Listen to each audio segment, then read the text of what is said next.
Hi, I'm Brad with Family Handyman. Whatever the job at hand might be, if there's an easier or cheaper way to do it, I'm all in. And at Family Handyman, we have literally hundreds of tips and techniques, both from our readers and pros alike. So let me show you a few simple ones. First up, check this out. You got a chisel or a set of chisels.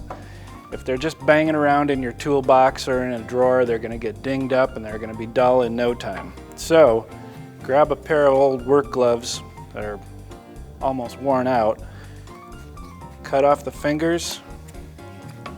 You got instant protection for your chisels. Say you got a stubborn nail that's hard to get a grip on. Everybody knows this one. Get a little extra leverage, put a board under your hammer so you can grab the head. But if you have a finished nail or something where the head has been stripped off, just stick a vice grip on there so you can get better leverage or something to grab onto. Then you can pull that nail out. If you need a file but you don't have one, look for a paint stick and some sandpaper. You'll also need some contact adhesive.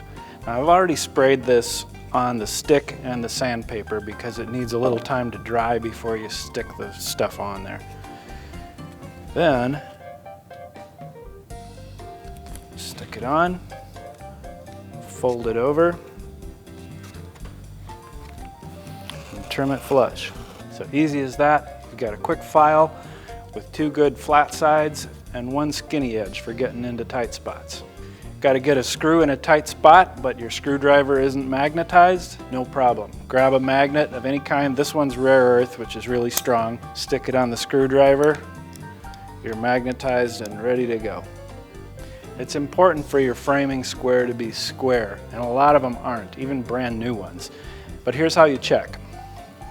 First, you'll need a sharp pencil and a board with a straight edge. Set your square on the board, draw a line, flip it over, make another line. And we can see that these lines don't line up. They spread as they go further. That means that the square's blade and tongue are too close together. To fix that, take the square and set it on an anvil using a center punch in the inside corner. All you're going to do is make a little dimple, and it's important to use steel underneath here so that it actually squeezes the metal and pushes it. Now we'll recheck, starting by lining up the square with the base of this line that's already there. And I can see that I've moved it a little bit, so it's getting closer. And oftentimes this will take a few tries, but you don't want to go too far to begin with. Now, if this square's blade and tongue were too open, then I would do the same procedure, but I would tap it on the outside corner. So that's all there is to it. You just keep tapping little by little, just one tap at a time until you get the thing square. So there you go.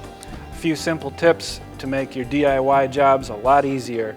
For more tips and tricks, visit us at familyhandyman.com.